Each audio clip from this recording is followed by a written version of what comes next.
The birth certificate had no crease, no age, but it erased 36 years of marriage. On the top shelf, an ultrasound image with the name Mother Rebecca was laminated, untouched by time. In the drawer below, a pair of newborn socks still had the price tag on, folded beside a thank you letter from an adoption agency. I stood frozen at the sink, hot water running over my hands without pain.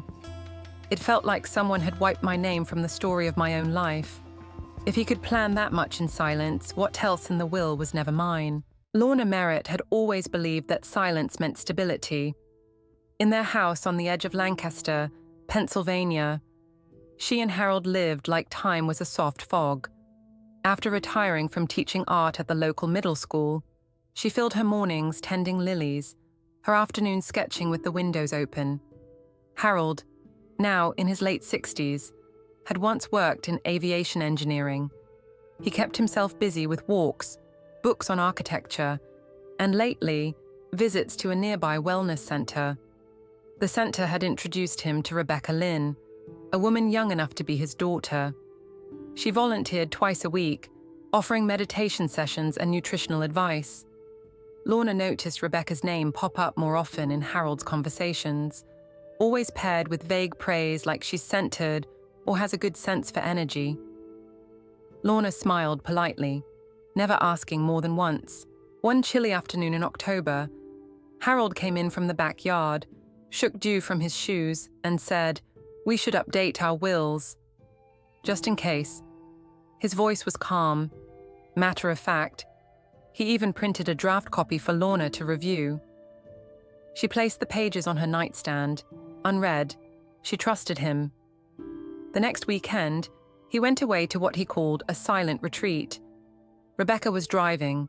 Lorna stayed home with a head cold and a watercolor project she never finished. 3 months later, Harold collapsed outside a medical clinic. Rebecca was with him. Lorna received the call at 10 in the morning. He was gone before she could get her coat. The funeral was small, quiet. Rebecca brought a baby with her.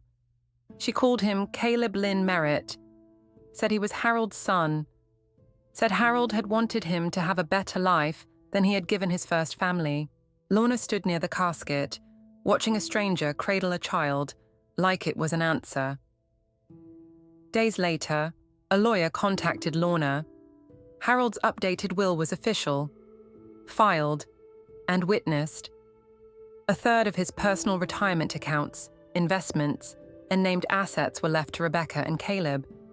The rest remained with Lorna, including the house, since they had jointly owned it since 1992.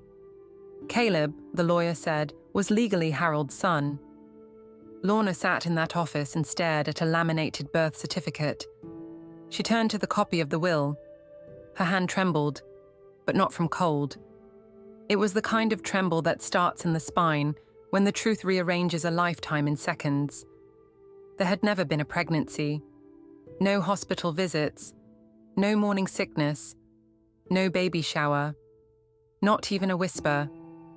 But the birth certificate listed Harold as father, Rebecca as mother, and the child, born in Montgomery, Alabama, just 6 months ago.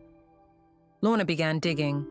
She called in a favor from a friend in legal records, found a document trail leading to an out-of-state adoption. The biological mother was a 19-year-old woman, cousin to Rebecca.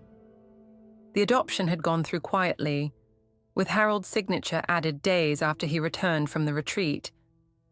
She sat in the kitchen with a stack of folders, her fingers dry, her breath thin. In the drawer beside her, she found the socks, brand new, never worn, still sealed. Beneath them, a thank you card from a Christian adoption center in Alabama, addressed to Mr. and Mrs. Merritt. That night, she filled the kettle, turned the faucet to hot.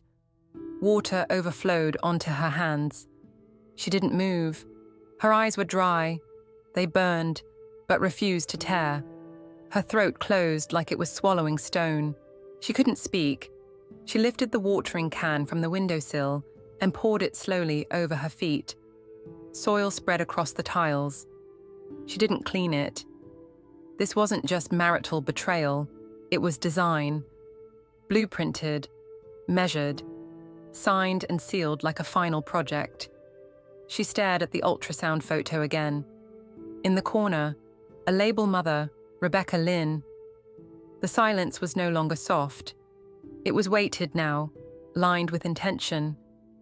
The next morning, she opened the file drawer Harold had always said was for tax papers. She pulled out every envelope, every note, every signature he had left behind.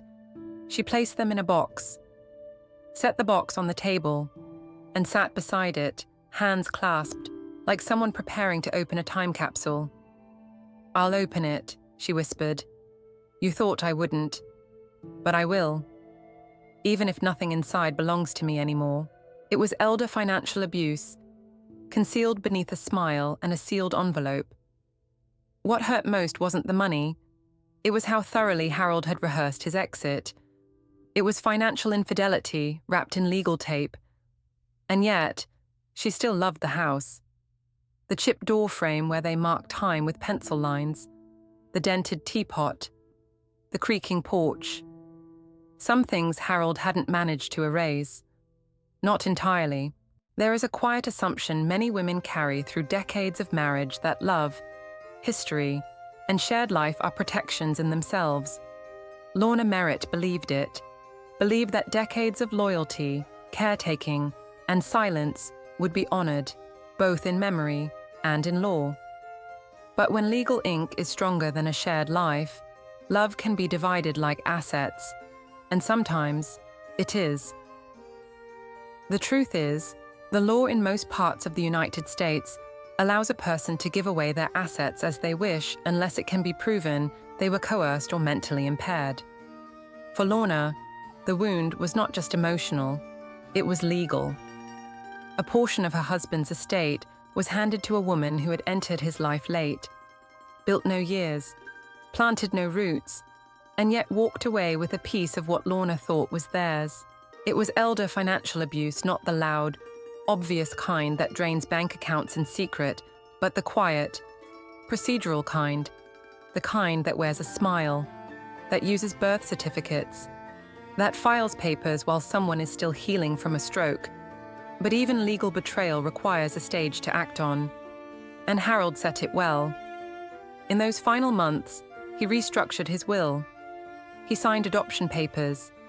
He created a new narrative that included Rebecca and a child. And he excluded the woman who had been by his side for nearly 4 decades. Lorna made only one mistake. She trusted too much and asked too little. She had every right to question the new will. And she did.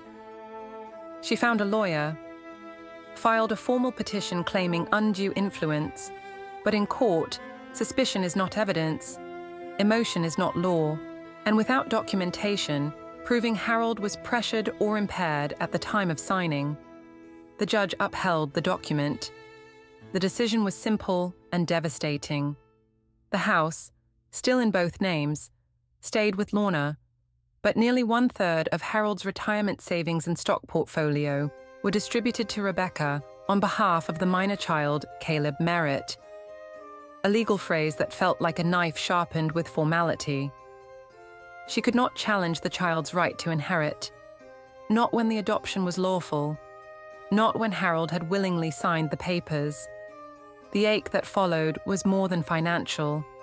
It was the grief of being rewritten in someone else's ending, of watching the story she helped build become part of a different family betrayal story. In the end, what Harold did was not criminal, but it was calculated. It was the kind of final act only a cheating husband could rationalize to himself. A farewell wrapped in signatures and witnessed by people who never knew her name. But the law knew her name, and it was written on the deed of that house. And that was the line she stood on when everything else was taken. Lorna stood in the back corner of the attic, where Harold had kept his albums of old stamps, dozens of them, sorted by country and decade, many still in their plastic sleeves. She touched each page once, closed the binder, and brought them to an appraiser the next morning. The money she received was quiet, enough for a round-trip ticket and a 3-week stay in Santa Fe, New Mexico, where she had once dreamed of learning ceramics in her 20s. She arrived with 1 suitcase and left with 5 pieces of clay shaped by her own hands, a bowl, a pitcher, a shallow tray with lavender glaze, a teacup, and a small, uneven teapot. She brought them home and placed them beside the window where the sun came in strongest at 8 in the morning.